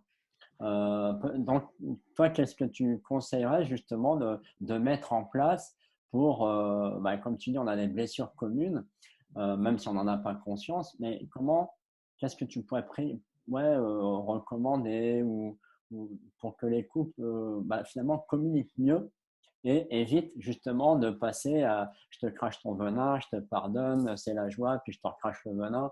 Et justement pour un peu ça, diminuer cette fluctuation émotionnelle. Il y aura toujours des fluctuations dans le couple. C'est ça qui est merveilleux en fait, le couple. C'est que le couple, c'est le symbole de l'infini en fait. C'est-à-dire, on a les deux personnes qui sont là et en fait, on a la première qui va tout à coup prendre un élan, et qui va être en croissance ou qui va s'éloigner en gros. Et elle va lancer l'impulsion en fait. La seconde personne qui va prendre l'impulsion, qui va la lancer en fait. Et c'est comme ça que le couple évolue ensemble. Il y a toujours des écarts. Dans tous les couples, il y a toujours des écarts qui sont plus ou moins proches, plus ou moins éloignés. Et le couple fait ça toute sa vie en fait. On s'éloigne, on se retrouve, on s'éloigne, on se retrouve. Donc ça, c'est complètement naturel. C'est quelque chose de normal. C'est-à-dire au moment où on s'écarte, c'est pas que le couple ne va plus, c'est que c'est un phénomène naturel du couple. La question était comment améliorer la communication, c'est ça? Oui, c'est-à-dire comment tu peux justement travailler sur limiter peut-être ces rythmes de fluctuation, même si quand il est là, il va prendre cette là, mais peut-être qu'on peut faire en sorte qu'il soit moins fréquent. Pour avancer ensemble, ouais. La meilleure chose à faire, c'est toujours de te dire, déjà ton partenaire t'appartient pas, donc tu n'as aucun pouvoir sur lui, hein, on est d'accord. C'est-à-dire que t'as pas, déjà, il ne te doit rien, ton partenaire, hein, déjà. Il ne t'appartient pas et donc tu ne peux pas le contrôler. Par contre, tu peux l'influencer. Influencer ne veut pas dire contrôler. J'ai tellement de personnes qui me disent ah oui, mais si je fais ça, est-ce que du coup il va changer? Oui et non, on ne sait pas. Parce que influencer ne veut pas dire contrôler. Donc ça veut dire que tu peux amener en fait ton partenaire tu peux l'influencer. Et le meilleur moyen, c'est toujours vraiment juste ressens-toi sur toi, quoi. Tu es responsable de ton monde à toi. Et dans ton monde, il y a aussi ton partenaire.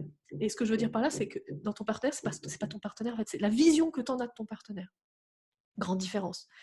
Une grande différence entre les deux. Et en fait, tu vas pouvoir complètement en fait, modifier, changer ton monde et donc la vision que tu en as de ton partenaire. Et la vision que tu as de ton partenaire va lui permettre de l'influencer. Après, il sera complètement libre de ses choix.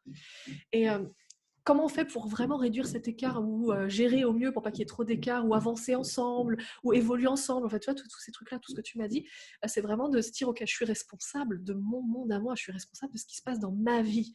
Mais je peux pas contrôler les personnes, je peux pas contrôler les choses en fait. Par contre, je peux les influencer. Comment je peux les influencer? Si moi, j'ai envie qu'ils changent, je dois changer. Par exemple, j'ai envie qu'il soit plus doux. À moi d'apporter la douceur dans mon couple. Puisque si tu crées dans ton couple ce que tu veux y voir, j'ai envie de te dire jackpot, puisque tu l'as créé. Si tu veux plus de communication dans ton couple, à toi de communiquer plus. Pourquoi? Parce que tu veux de la communication. Soit tu attends que l'extérieur te l'apporte, soit tu attends que ton partenaire te l'apporte. Une chance sur deux pour que ça arrive, à peu près. Parce que soit il te l'apporte, ouais, super. Soit il te l'apporte pas, oh zut. Donc une chance sur deux. Sinon, tu le crées toi-même. Tu veux de la communication, crée de la communication. Tu mets dans ton couple ce que tu veux y voir. Tout part de toi. Toute la création, tout part de toi. C'est-à-dire, ton partenaire tel que tu le vois, c'est même pas ton partenaire. C'est une vision que tu en as de lui. C'est une énorme différence. C'est une énorme différence. Parce que ça veut dire par là que c'est pas ton partenaire. C'est une vision que tu as de lui. Ce n'est pas lui. Donc c'est normal que tu puisses pas le contrôler. Par contre, tu peux totalement contrôler la vision que tu en as de lui. Et c'est en changeant la vision que tu as de lui que tu vas pouvoir l'influencer. Je vais te donner un exemple qui a été assez fort quand même pour moi dans ma vie. Je me suis prise une grosse claque émotionnelle en 2008. Non, pas en 2008. Non, quand j'avais 28 ans.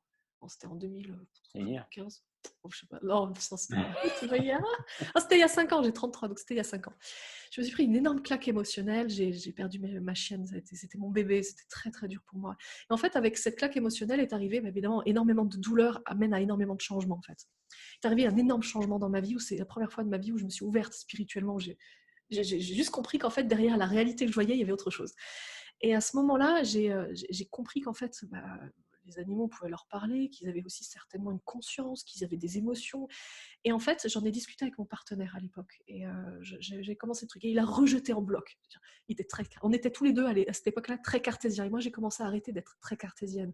Et j'ai commencé à voir les choses différemment et à croire en des choses que je ne pouvais plus pas prouver. Et je lui en ai parlé. Et puis il a rejeté, mais en bloc. Il me disait, enfin, et au bout d'un moment, en fait, j'attendais rien de lui à ce moment-là. Je prenais juste plaisir à lui partager ce que moi je vivais, ce qui était nouveau dans ma vie. Et puis un jour, il a commencé à arrêter de rejeter. Mais il se taisait, il disait plus rien. Quand je lui parlais de ça, il émettait même plus un seul mot. Et puis un jour, alors je sais pas au bout de combien de temps, peut-être au bout de 6 mois, peut-être un peu plus, il m'a dit ah mais tu sais, le chat qui traîne dans le voisinage là et qui passe toujours devant notre jardin sans s'arrêter, on pourrait peut-être lui demander de s'arrêter, on pourrait peut-être commencer à voir pour communiquer avec lui et tout, être gentil, un peu plus sympa avec lui. Je me suis dit, waouh, qu'est-ce qu'il est en train de me dire, tu vois, il est en train de parler. En fait, il avait juste accepté. Pourquoi? Parce que j'ai montré le chemin. Je suis partie et je lui ai dit, là, je suis en train d'expérimenter en gros un nouveau chemin qui est super chouette, où je me sens vraiment bien, moi. Et comme il a vu, il a mis son temps d'intégration. Il a vu au bout d'un certain moment que j'étais vraiment bien. Il s'est dit, pourquoi pas tester aussi? Tiens, je vais aller aussi sur le chemin pour voir. Voilà, donc ça, c'est un exemple, en fait. Je ne pouvais pas le contrôler. Si je lui avais dit, non mais écoute, maintenant, à partir de maintenant, tu crois ce que je crois, mais si c'est ma vérité, c'est la vérité absolue, si c'est comme ça que ça se passe, il aurait refusé, en fait, il aurait rejeté en bloc. Quand je lui ai juste expliqué ce que moi je vivais en lui disant, voilà, à partir de maintenant, en gros, à partir de maintenant, c'est mon chemin, en fait. Il a fait le choix de tester aussi ce chemin, comme il aurait aussi pu faire le choix de ne pas le tester, et il est libre de ça, et c'est OK. Alors, en espérant que ça aide. Ouais, non, c'est super ça. Effectivement, parce qu'on a souvent, quand tu écoutes les discussions de café, ouais, j'en ai marre, il ou elle me dit toujours ça, faut que ça change. Et puis après, les discussions, ah bah oui, mais pour que ça change, tu as toujours des bons amis qui sont bienveillants pour toi, mais ça va pas t'aider dans le couple, parce qu'ils sont là à te dire, ah bah oui, mais tu devrais lui dire ça, ou tu devrais faire ça. Et ça, c'est le pire des conseils, en fait. Les conseils café, c'est les plus mauvais. Les conseils des personnes qui vous aiment sont les pires conseils du monde. Pourquoi? Parce qu'ils vous aiment, donc ils ont peur pour vous. Et comme ils ont peur, rappelez-vous, ils vont faire des choix par peur. La peur amène la peur. Ils ne vont pas faire des choix par cœur. C'est vraiment des personnes qui ont développé ce muscle émotionnel qui vont vraiment bien vous conseiller. C'est-à-dire qu'ils vont vous dire quelque chose comme qu'est-ce que tu veux vraiment au fond de toi? Qu'est-ce que tu as vraiment envie au fond de toi? Qu'est-ce que te dit vraiment ton cœur? Si tu pouvais recommencer à zéro, comment tu ferais de différent? Ok, maintenant fais-le.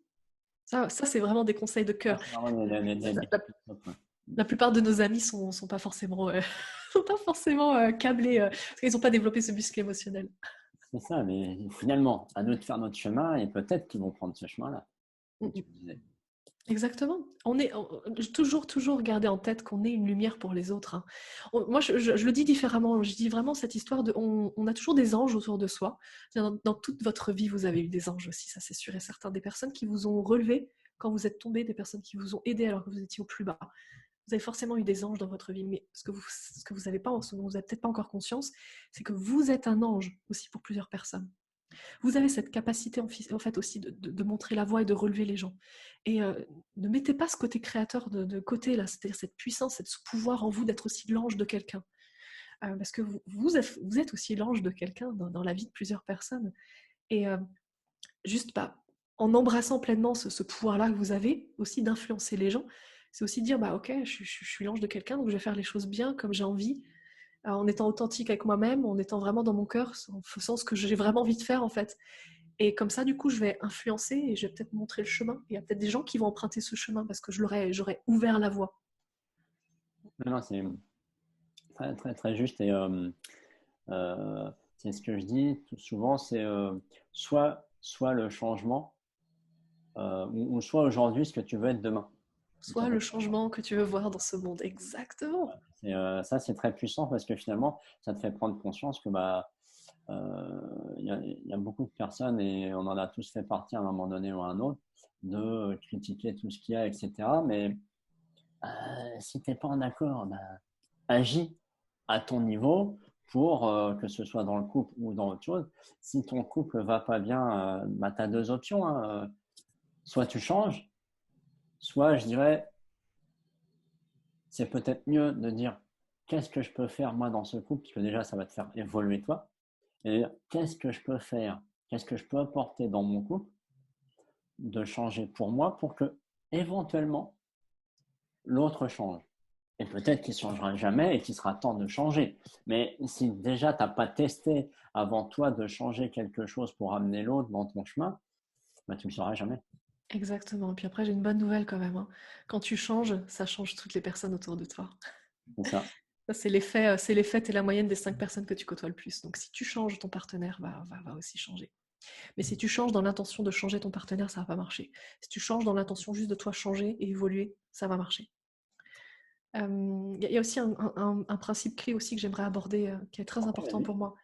Vraiment, c'est que vraiment avant on se mariait, en tout cas on était avec quelqu'un et on se disait c'est pour la vie, tu vois, et on cherchait pas forcément à être, je sais pas comment dire, on cherchait à être heureux en fait, mais on cherchait à ne pas être malheureux. Aujourd'hui, les choses ont complètement changé en l'espace de même pas 30 ans en fait, donc c'est très peu, hein. C'est une génération, les choses ont complètement changé. Aujourd'hui, on se marie non pas jusqu'à ce que la mort nous sépare, hein, on se marie jusqu'à ce que l'amour soit mort, ce qui est complètement différent. Complètement différent. Aujourd'hui, quand on se sépare pas parce qu'on est malheureux, on se sépare parce qu'on envisage plus de bonheur avec quelqu'un, ce qui est complètement différent. Ça change totalement la donne. Et une des choses majeures aussi qui a changé, c'est qu'avant, quand les villes étaient plus petites et tout, donc bon, c'était pas non plus il y a 3000 ans, hein, mais avant, il y avait plus de proximité. Déjà, c'est scientifiquement démontré, les gens parlaient plus à leurs voisins. On avait des amis qu'on gardait toute notre vie. Ce qui fait que, en fait, notre partenaire était juste notre partenaire. Là, aujourd'hui, on demande à notre partenaire donc d'être notre partenaire, d'être un amant extraordinaire, d'être un soutien financier, d'être aussi éventuellement un modèle, un mentor ou un coach quand on a besoin d'un point de vue coup de boost business. Quoi d'autre? D'être meilleur ami aussi. Je veux que mon partenaire soit mon meilleur ami. Donc, hop, paf, le poids du meilleur ami. Un père excellent, c'est-à-dire. Et puis, après, t'en rajoutes plein, bref. Un confident aussi. Le problème de ça, c'est que tout à coup, il y a un poids énorme qui s'amasse sur les épaules du partenaire. Et dès que le partenaire, il ne peut pas en fait remplir tous ces rôles-là. Je veux dire, humainement parlant, c'est pas possible d'être tout ça pour la même personne. C'est pour ça que c'est très important en fait d'avoir différents piliers dans sa vie. Et le pilier couple, c'est le pilier le plus important, mais ça reste qu'un pilier parmi d'autres. C'est-à-dire si les autres s'écroulent, mais que celui-ci reste, alors ce que je vais vous dire va peut-être être fort, mais vous n'allez pas vous suicider. En gros, c'est ça. Vous n'allez pas penser à mourir. parce que le couple reste. Même si vous n'avez plus d'argent, vous n'avez plus de maison, vous ne savez plus où dormir, qu'il y a des huissiers qui viennent toquer à votre porte, si vous avez votre partenaire et que vous vous aimez, vous pouvez tout affronter. J'ai testé il y a 1 an et demi d'être très malade, j'ai eu une tumeur, et j'ai testé la première opération où j'ai eu personne, en fait, j'étais célibataire. Et à la deuxième opération, en fait, j'étais très amoureuse de la personne de mon ex, donc je l'ai rappelé, je lui ai dit j'ai vraiment besoin de toi. Et en fait, il s'est avéré qu'il était encore très amoureux de moi, donc il est venu à la deuxième opération, et ben, j'ai vu la différence, mais qui était fondamentale, extraordinaire.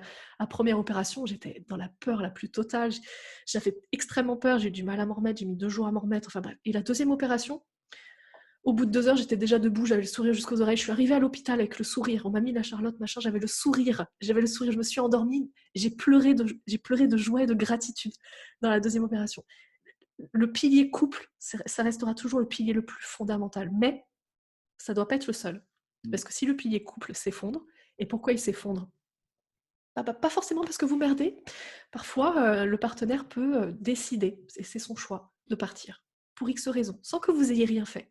Et si ce pilier-là s'effondre et que vous n'avez pas mis d'autres piliers à côté, comme ami, collègue, meilleur ami, confident, support financier, qui peut être la banque ou le banquier, peu importe quoi, ou un ami, ou des parents, on s'en fout. Eh ben, si ce couple-là s'effondre, vous vous effondrez pas. Il y a quand même des personnes qui se suicident par amour. C'est pas rien. Il n'y a pas de personnes qui vont se suicider parce qu'ils ont perdu, je sais pas, je pourrais dire, parce qu'on a coupé leur arbre dans le jardin. Enfin, vous voyez ce que je veux dire ? Ou parce que du coup leur télé marche plus.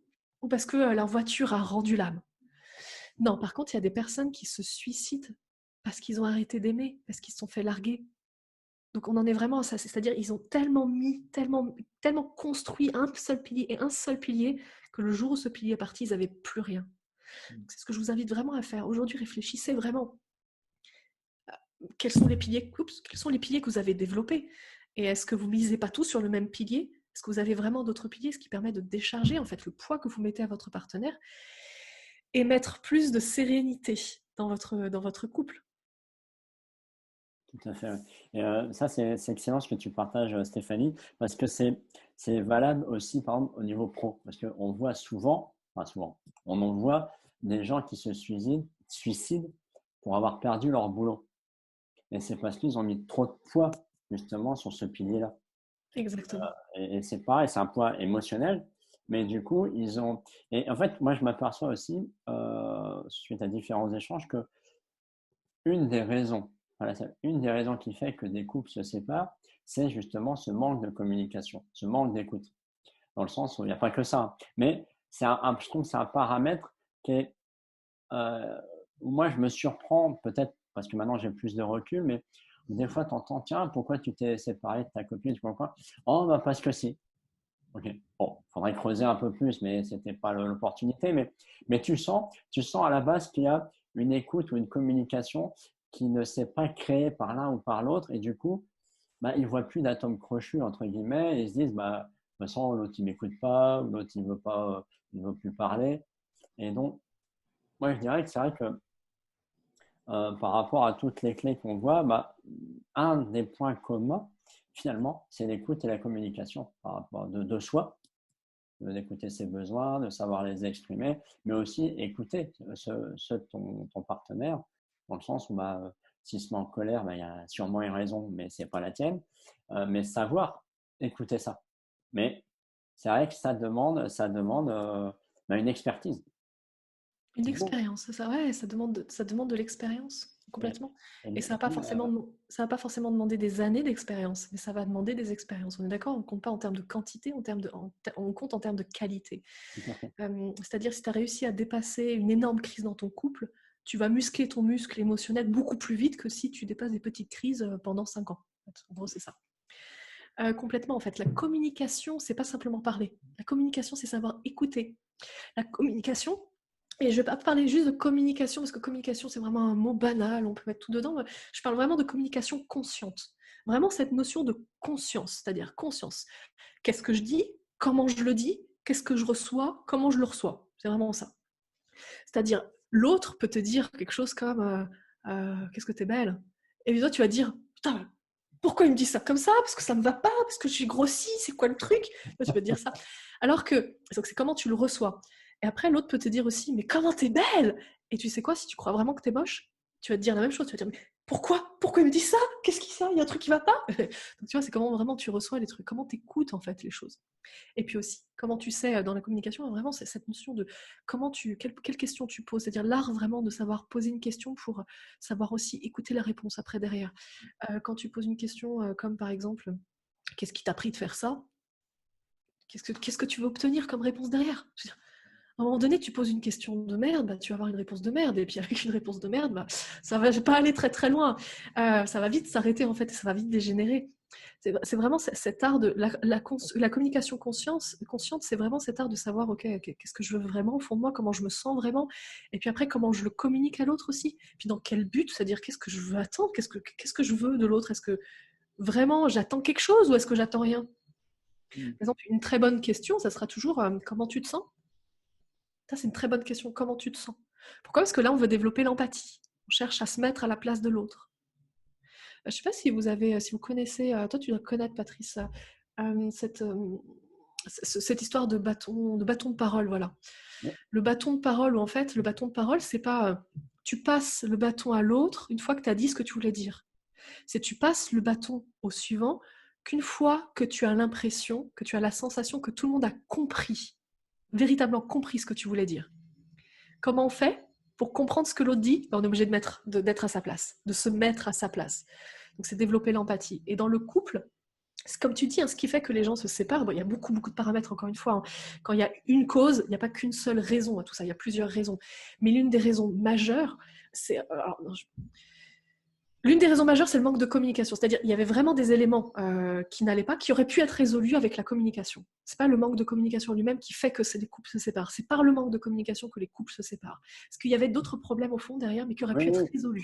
c'est Vraiment. un élément de surface, je suis d'accord avec toi. C'est-à-dire qu'il y a une cause plus profonde dedans, mais si déjà il y avait Complètement. des échanges, des écoutes, peut-être qu'on aurait pu aborder les sujets de fond. Exactement. Les sujets de fond auraient été complètement abordés. La communication. Et là, comment on fait pour communiquer? Alors, vous connaissez peut-être la CNV, la communication non violente. Alors, j'aime pas ce mot parce qu'il y a marqué non violente dessus. Ça laisse supposer qu'il y a de la communication violente, tu vois, le truc. Non, j'aime beaucoup le principe. C'est toujours basé sur les ressentis, c'est-à-dire comment tu te sens. Il n'y a pas de vérité. Il n'y a pas une vérité unique. Il n'y a qu'une universelle. Il y a juste plusieurs vérités. Il y a ta vérité à toi et la vérité de ton partenaire qui parfois n'est pas la même. Très souvent, dans le couple, il y a donc une personne qui va être plus masculine et une personne qui va être plus féminine. C'est pas forcément l'homme qui est plus masculin et la femme plus féminine, parfois c'est inversé, c'est pas grave, c'est ok. En général, et dans même grande partie des couples, c'est comme ça, parce que d'ailleurs c'est comme ça que la polarité naît dans le couple, c'est comme ça que l'attirance naît. C'est quand il y a quelqu'un qui est masculin et qui va attirer du féminin, etc. Le masculin va pas se comporter de la même manière que le féminin. D'ailleurs, au passage, au niveau du fonctionnement du cerveau humain, c'est scientifiquement prouvé. Le cerveau de l'homme ne fonctionne pas de la même manière que le cerveau de la femme. On ne parle pas d'intelligence, de niveau d'intelligence, ça Oui, n'a je rien à confirme. voir. On parle de, on parle de zones activées. Par exemple, en cas de stress, une femme soumise à un stress va venir. La zone du cerveau qui est activée en premier, c'est la zone de communication. En cas de stress, la zone du cerveau de l'homme qui est activée en premier, c'est pas la communication, c'est l'action. C'est-à-dire, en cas d'engueulade, la femme va communiquer et l'homme ne va pas communiquer, il va agir. Il va agir, c'est-à-dire je vais m'enfermer dans ma grotte, ou je vais faire un truc, je vais aller bricoler. Voilà. Et donc en fait, on a deux zones de cerveau qui sont activées différemment. Donc il y a vraiment une différence entre les deux. Et ce qui est sûr et certain, et après au niveau de l'énergie, au niveau du féminin et du masculin, c'est sûr qu'il y a une communication qui est complètement différente entre les deux. Juste savoir que votre partenaire ne va pas communiquer de la même manière. C'est Mm. vraiment primordial. De dire que la façon dont vous communiquez, vous avez envie de communiquer, ça ne sera pas sa façon à lui de communiquer et d'avoir envie de communiquer. Mais ce n'est pas parce que ce n'est pas les mêmes façons que vous ne devez pas faire. Tout à fait. Et je compléterai par rapport à ce que tu disais au niveau de l'écoute et de faire en sorte qu'il y a une compréhension qui s'est faite. C'est un peu des choses que j'enseigne dans le sens où je me sers un peu aussi d'un autre accord Toltec, c'est ne fais pas de suppositions. Mm, Et du coup, c'est d'aller évaluer la compréhension de l'autre. C'est-à-dire, si tu sens que, bon, il faut déjà sentir qu'il y a une communication, mais s'il y a un échange qui est là, bah, c'est de dire, est-ce que tu as bien compris ce que je te dis par rapport à mes ressentis. Moi, je pose pas la question comment tu te sens, mais je dis comment c'est pour toi. D'ailleurs, pour vraiment parler d'émotions, de fond des choses, etc.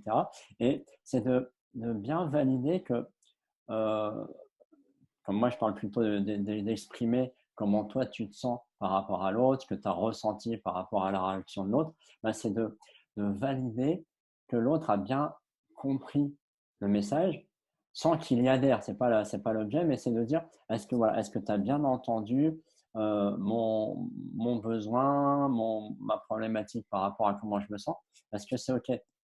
Et puis voilà, et déjà, le fait de se savoir entendu, et on travaille effectivement sur l'écoute empathique, que ça je trouve c'est extrêmement important. Mais ça, l'inconvénient, c'est que tu ne peux le faire que si toi, tu sais déjà à quoi correspondent les émotions chez toi.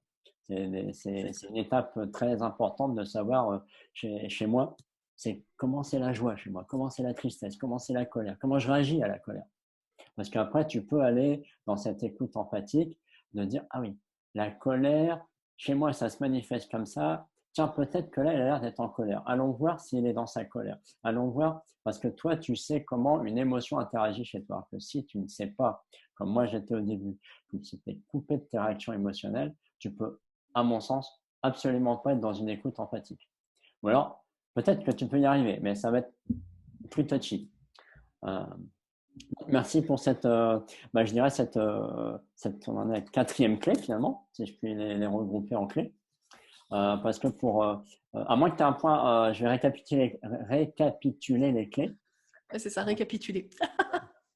Donc, on a vu que la première clé, c'était surtout ne pas cracher son feu, son venin, son bullshit sur ton partenaire, parce que là, ça ne fait que envenimer les choses. Il faut trouver une astuce pour évacuer à côté et puis revenir après.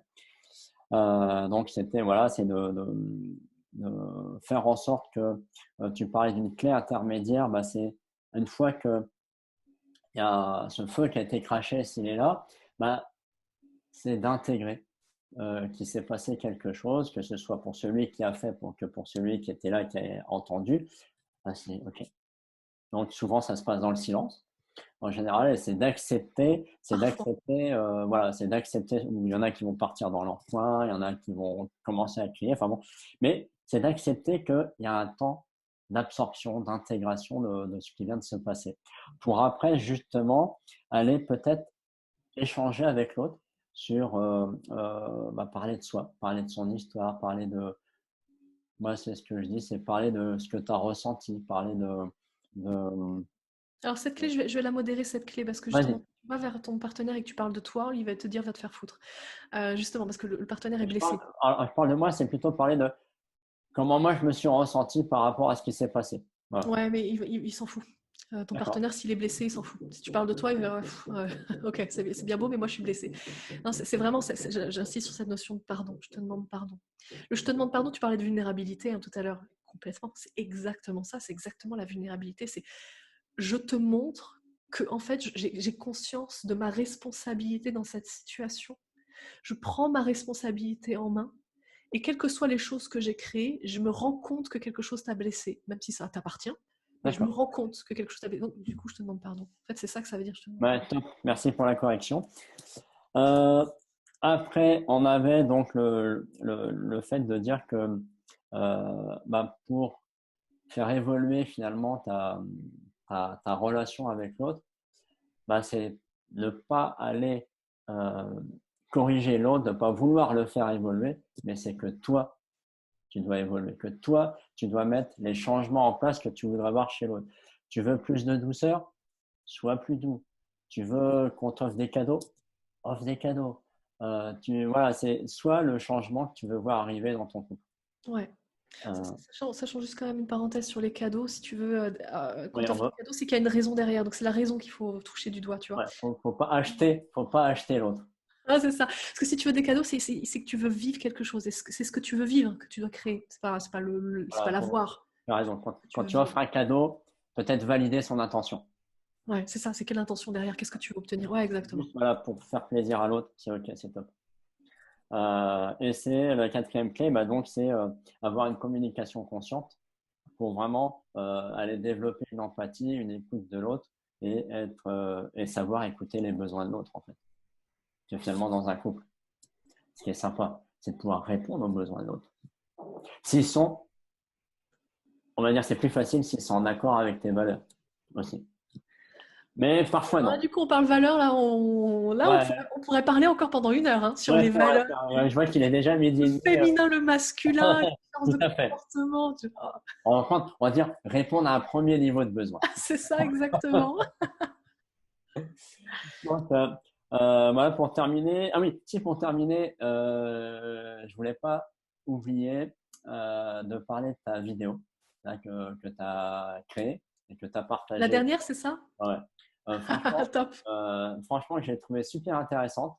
Et je comprends que tu m'aies dit que tu as passé plusieurs jours, une bonne semaine, je crois, voire plus, de 10 montage. jours complets. Voilà. Et ça ne m'étonne pas parce que moi, je l'ai trouvé super instructive. Tu as vraiment été fouillé loin sur les raisons des divs. Donc, le sujet, oui, pour ceux qui n'ont pas suivi, c'est La Stéphanie a créé différence une d'âge. vidéo dont le sujet, c'est la différence d'âge dans le couple. Dans le couple. Dans le couple. Oui, je précise la différence d'âge dans le couple. Et donc, c'est extrêmement intéressant de voir tout ce que tu as été recherché pour synthétiser. Et je dirais, ce que j'admire aussi, c'est que tu as juste déposé ça sans jugement. Voilà, tu as pris le truc et tu l'as déposé, voilà, en experte que tu es. Moi, j'ai trouvé ça super. Donc, merci Merci. de nous avoir partagé ce moment d'accouchement, cet accouchement. Donc, je vous mettrai en lien la vidéo qui se trouve sur le profil de Stéphanie ou que vous retrouverez aussi sur son profil YouTube. Mais je vous mettrai la vidéo en commentaire. Donc, je ne sais pas si tu as des choses à rajouter sur cette vidéo et sur ce qu'on vient d'échanger. Alors déjà j'ai vraiment kiffé ce live, c'était vraiment chouette. Merci beaucoup à toi. J'adore ce coucher de soleil qu'il y a derrière toi qui ne bouge pas. On dirait que le soleil, le soleil Je me pousse un peu ça, à s'arrête, coucher de s'arrête. soleil parisien. Il y en a de temps en temps qui sont beaux. Il n'y a pas trop de pollution. Aujourd'hui en direct de Paris. Voilà, c'est ça. Non, et puis simplement, si je rajouterais quand même une dernière chose vraiment, sur ce qui est très importante, c'est que chacun est libre de vivre ce qu'il a envie de vivre et que si votre partenaire n'a pas envie de faire d'efforts, il n'a pas envie de faire d'efforts et que c'est OK. Et que, je répète, et je le répète encore, mais c'est hyper important, c'est qu'un couple qui se sépare n'est pas un couple en échec. Et un couple qui reste ensemble n'est pas un couple en échec parce que l'échec n'existe pas dans le couple, comme la réussite n'existe pas dans le couple. C'est une succession d'expériences. Donc, je vous invite à faire le plus d'expériences possible. C'est-à-dire, faites des expériences avec votre partenaire parce que c'est la bonne personne, puisque c'est la personne qui a la même problématique, la même blessure, mais qui l'aborde différemment. Donc, parfait. Voilà, Moi, je dirais, je voulais faites rajouter. toutes les expériences. J'ai rien dit d'autre. Évidemment, on n'a pas parlé de sexualité parce que c'était pas le moment. Non, on n'a Mais pas parlé. voilà. Et donc, je dirais, si vous avez envie de faire des expériences et de booster vos expériences, prenez contact avec Stéphanie qui va vous aider à améliorer votre couple, votre communication et tout ce qui permet d'avoir un bon fonctionnement dans le couple. Et justement, Stéphanie, comment on peut te retrouver sur les méandres des réseaux sociaux? Alors c'est simple, je m'envoyer un petit message perso sur Facebook. Il y a mon mail un peu partout sur YouTube, sur chacune de mes vidéos, il y a mon mail. Et puis sur Facebook, sur mon profil, on peut me retrouver parce que tu me partageras la vidéo sur Facebook. Toujours moyen de me retrouver, pas de souci. Okay. Et puis, ton site internet aussi? Mon site stéphaniepalma.com avec Stéphanie avec un F. Mais encore une fois, tout est inscrit partout. Donc si vous voulez me retrouver, vous savez où me retrouver. Ok, et super Stéphanie, moi j'ai aussi kiffé ce live, c'était très enrichissant et ça m'a fait plaisir de te retrouver. Ça faisait quelques temps qu'on ne s'était pas vu, qu'on n'avait pas eu l'opportunité d'échanger. Donc à défaut d'échanger un café en direct, nous avons échangé de vive voix par les joies de l'Internet. Donc prends soin de toi.